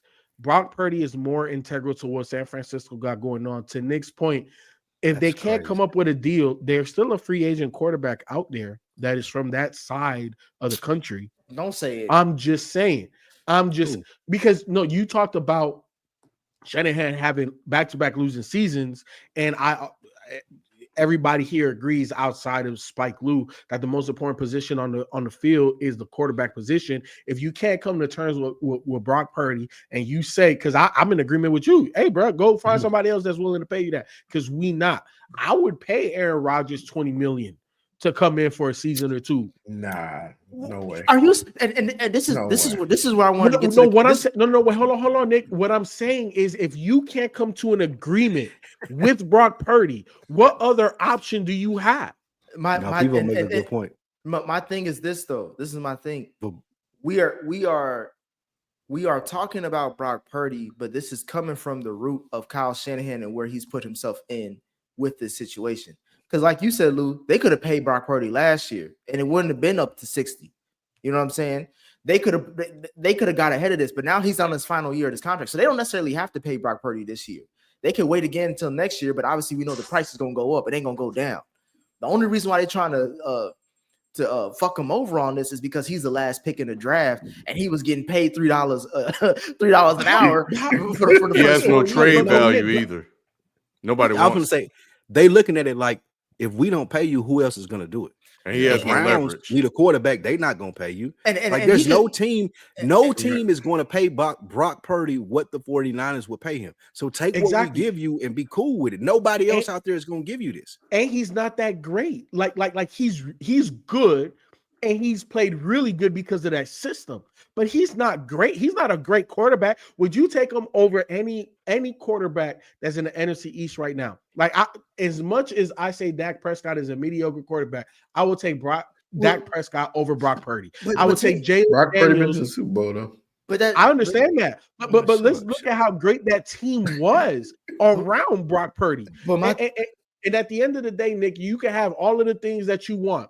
If they don't pay him to the point that you was making, there's a quarterback that's out there that's from Cali. But I can that is still today is better than Brock Purdy. I'll take Aaron Rodgers today over Brock Purdy. That's insane because I can ask you the same thing. Is Aaron Rodgers a great quarterback right now? He better than Brock Purdy. So your answer is I'm not going to pay this guy because he ain't great. So I'm gonna go pay somebody else because he ain't great either. Because he's half the cost. No, it makes a lot of financial sense. I could say $30 million by not paying Brock Purdy and paying the old man. Okay, and if you pay the old man and you go 6-11 or you go 7, you gonna look like you did in New York. Then that's fine. We're gonna have a higher draft pick. And guess who ain't picking that quarterback? You as a head coach, because your ass fired. They're not going to fire Kyle Shanahan. They're not going to fire Kyle Shanahan. Sheldon, are we not acting like we just seen Mike Malone get fired? Exactly. FIFA. That's the NBA. That's different. FIFA was calling for Zach Taylor's name for the last 2-3 seasons. And this man hasn't had a losing season since Joe Burrow's been. He's got the best quarterback in the league and can't make the playoffs though. And the best wide receiver in the league. That's crazy. And you have one of the top defensive players in the league, and you can't make the playoffs. And it's solely because you start seasons slowly. That's on you from a preparation. Like I said, Shanahan don't have to deal with that. Shanahan's dealing with lack of talent. Like I said, Lou, I didn't say anything about winning a Super Bowl. I just said not having a losing season. Kyle Shanahan is on par to have more losing seasons than Jack Taylor. He may have a back-to-back. He more than likely will have a back-to-back losing season this upcoming season than have a winning season. Because he's already in a rebuild. Guess what his argument is going to be? I don't have a Joe Burrow. Zach Taylor.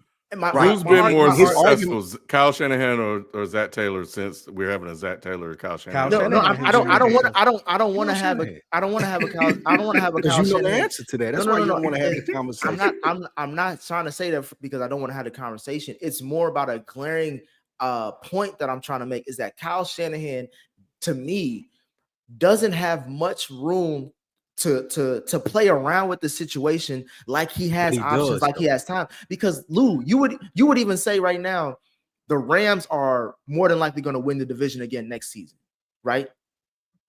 They're a better roster. So they have a better roster. They have a better quarterback. They have a better head coach, right? If I had to bet money right now, I bet the Rams. So right now, we already know that this offseason, the 49ers have lost damn near half their squad. Trent Williams is damn near 40.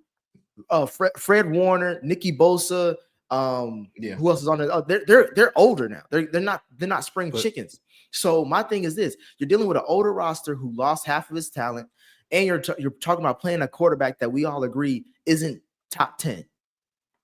And if you don't pay him, then you're talking about paying a quarterback who's 40 plus, who's coming off the second season of ACL injury, and you want to say, okay, we can see what we can do with him, and then try to draft somebody next season. That doesn't make any sense. And what wiggle room do you have to justify? I didn't say he wasn't a good coach. I say he ain't a great. I don't think he's a great coach. I don't think he's a great coach. You don't think that he's a good coach at all. I think that he's a good coach. So regardless of what you're saying, as far as the scenarios that are presented in front of him, he's going to figure out a way to win games. Whether it's with Brock Purdy. Why did he figure out last year? Injuries. Well, it was the first year in a while, so I it's a fluke. You can look at, we can look at injuries. I think you can find legit reasons why he didn't win games last year. I think the question is, and I think I think they should just hold the line, bro. I shoot him. Y'all ain't shit. I think so too. I shoot him some bail on that. I think it was injuries. You lost your top running back. I'm talking about top wide receiver. Keep going. I'm saying the running game was fine. They was balling because it wasn't dominant. It wasn't dominant. It wasn't Christian McCaffrey who was doing both running and receiving. And if we look at those games weren't lost based. Like he blew a game to the Rams. He blew a game to the Cardinals. They were blowing games, bro. Like, what are you talking about? There were a lot of issues last year. There were a lot of issues last year with the 49ers and late game execution. My thing is, how long is this contract supposed to be?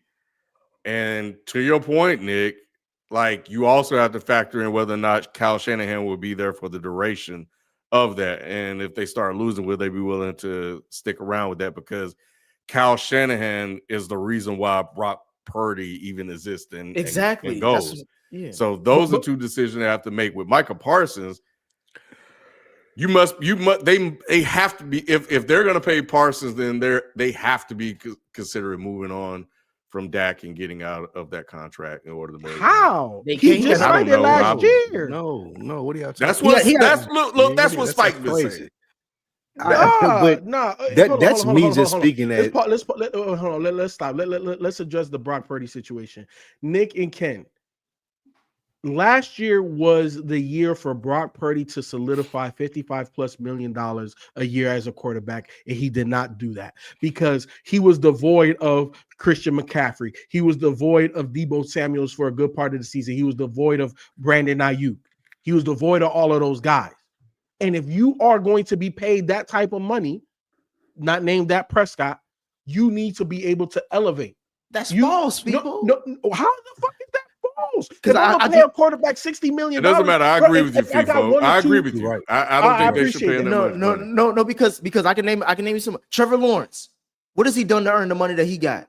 He was a number one pick. And then went to the AFC. He got extended. Right? He got extended. He was the number one pick. Louis, it's going to a Super Bowl more than a championship game. But they went to the AFC Championship game. But they didn't go to the Super Bowl because of Brock Purdy. They thought he was that dude. But they didn't go to the Super Bowl because of Brock. Brock wasn't the reason. They had a lead. They went in spite of Brock. They had a lead in the Super Bowl because of Brock. Nigga, they went to the Super Bowl with Jimmy Garoppolo. They didn't have. What is you talking about? They didn't have a lead with the game on the line with Jimmy G. Jimmy G fucked up and didn't win the game. But Brock Purdy, when he got off the field, he had the lead in the Super Bowl. Bro, that the only reason why they even made the Super Bowl, regardless of Jimmy G, Timmy G, Glock, whoever the hell you want to call, is because that roster and that head coaching staff and the front office is elite. So everybody around the quarterback. He had to execute though. Brock stepped up in the Super Bowl in clutch moments, bro. I didn't say he was chopped liver. What I'm saying is he wasn't elite, and I've been said that in the chat. And that's fine. If you don't have an elite quarterback, you're not going to win no Super Bowl. And they haven't had one, which is why they haven't won. But you don't have to be elite to get paid. We've seen that. We got Jordan Love who got paid. We got Jalen Hurts who got paid. Guess what? But Fred Warner's getting paid. Nick Bosa just read up. They got other guys that they're paying that they would rather pay. They let Charvarius Ward go. They let Hufanga go. You know what I'm saying? I'm not paying Brock Purdy because you're not making my team better. I'd rather draft Shadore. I'd rather trade up in the draft and go get Shadore than Brock Purdy. If I was right. If I have a coach like Shanahan, I'm not paying a mid-tier quarterback like just to have him. Like, that's not going to happen. But I want to address what Ken said in the sense of with Michael Parsons. The reason that I'm saying that is because Dak is not that good. Michael Parsons is that good. So we need to pay people like him and CeeDee Lamb and all of the other people around him to make sure that the team stays good. Dak gonna do what Dak is gonna do. He gonna be like you were saying that. I thought you were saying that there were Dak trading rumors. So there are. I wish, but nobody's going to take him. Yeah, no one's gonna take that contract. And nobody's gonna take that. Yeah, if they could trade him, that would be fantastic. I don't even care what they get for him as long as we won't get robbed. But just Dak is a 4th round pick, and he's being paid like he's paid Manning.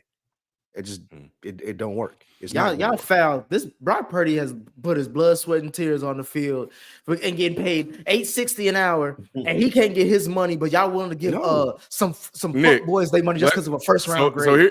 So here's where we'll close the segment out then. And we got FIFO's power rankings coming up and Spike's worst of the week. How much do you think they should pay him? Brock? Mm-hmm.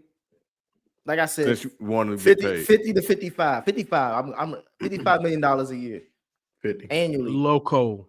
50. Well, the cap's going to go up, so it may not be. Yeah, he's going to get 50. 50 is the going rate.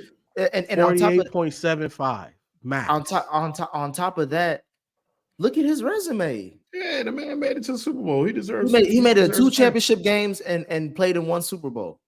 Okay. All right. Can't argue with that. A lot of quarterbacks got paid got more for less. That's all I'm saying. All right. Well, we'll leave it there. Let's jump into the worst of the week.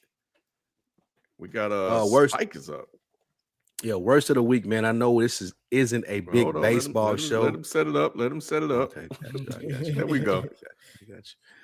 I thought Jalen was gonna be on this shit, man. My bad. No. I know this isn't a big baseball show, man, but being in Atlanta and following the Braves when you come up because it's the only team that we had in the South, them starting out 0-7 and now being like 1-8 is one of the most disappointing things for the baseball season. Even though they play 162 game, there's never been a baseball team that started out the way that they started out and is able to make the playoffs. They have a very talented roster. They have some people coming back from injury that I'm interested to see how they do, but it's very disappointing this early in the season, wanting to pay attention to baseball and being a Braves fan as to how they started and where they are now and knowing that they probably have no chance of making the playoffs. This is my worst of the week, man. I wanted to go to a couple games this week. Lou, they won today. So they won today finally. Yeah, Sean Murphy came back. The catcher's back. He drove in 4 runs. So they'll be all right. It is early. They had my man get suspended for PED. The dude that they paid all that money for. Yeah, they'll be fine. Yeah, it's early. Hopefully. All right. Power rankings. All righty. So in lieu of us being right around the corner of the NBA playoffs, I have the current NBA teams in terms of their power rankings by yours truly. At number 5. Now, obviously, this was before what had happened today, but I have the Denver Nuggets. Without Mike Malone, I will give him a dip. But again, like I said, I made this before what happened today, but I'm gonna stay tight with Denver at number 5.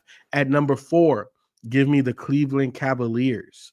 Again, one of their best seasons without LeBron ever. They are gonna be a tough out in the playoffs. At number 3, give me the Lakers. The Lakers, to me, they're the third best team. The Luka Doncic trade has reinvigorated that entire franchise, and they are playing lights out. At number 2, the OKC Thunder. We already know SGA, a definitely MVP candidate, may win it. And then at number 1, man, if you want to beat a man, you got to beat the man.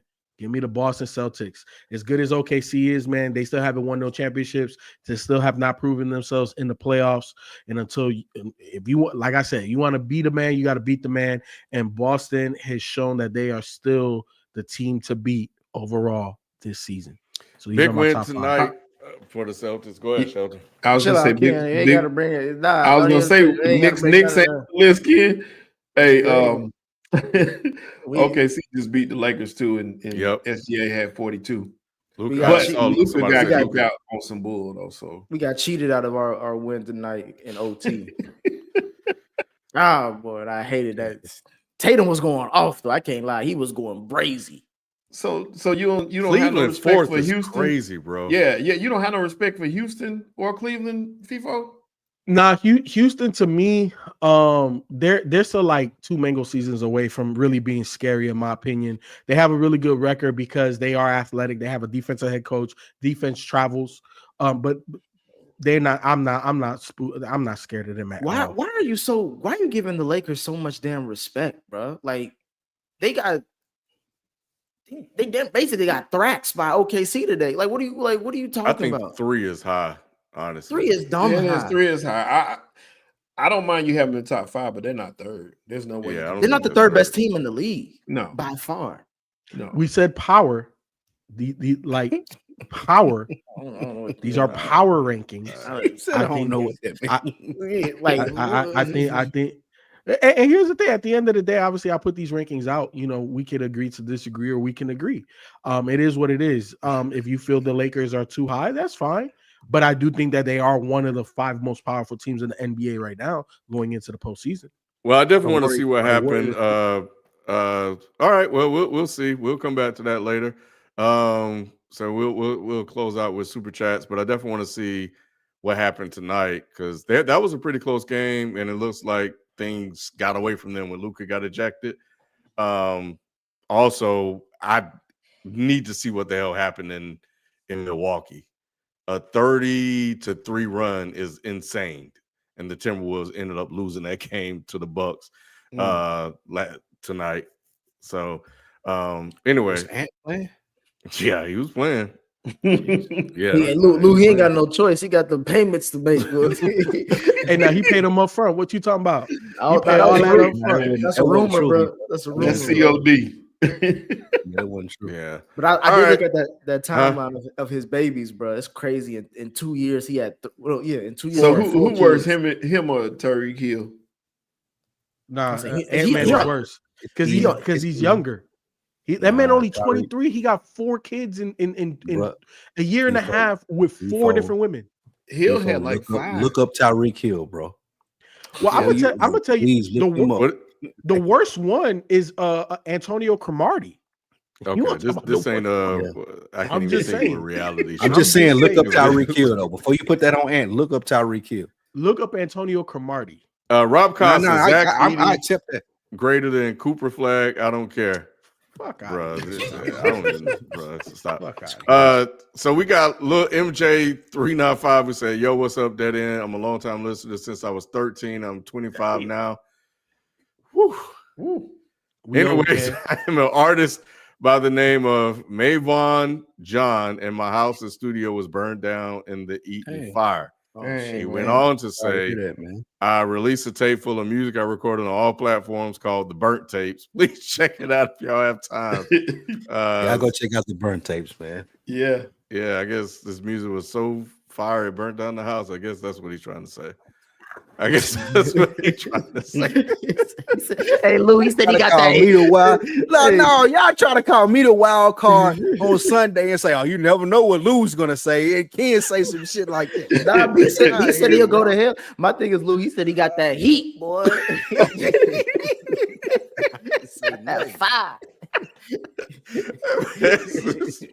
Oh, man. He got that John Blaze shit. Oh, man. Rayshawn Davis, college basketball is terrible and hard to watch. Donovan Mason, pause in advance. We need a power ranking of the greatest chokes in sports history. FIFO. There you go. You got to do chokes. They want you to do chokes, bro. Chokes is crazy. Yeah, I tell you who number one. We can get number one off the rank. It's Chris Webber. Though. Like Chris Webber's number one. Yeah. Thank you. All right. Hey, number one has got to be Kyle Shanahan. The Falcons. Man, yeah. Gotta be number FIFO, one. Oh, yeah, that's a good one too. That I'll is never good. forgive him for that. Donovan Mason, energy got to stay the same. Dog KD with his foot on the line. Got to hold Cooper accountable for the missed big players do big things, and this time he didn't. That's all.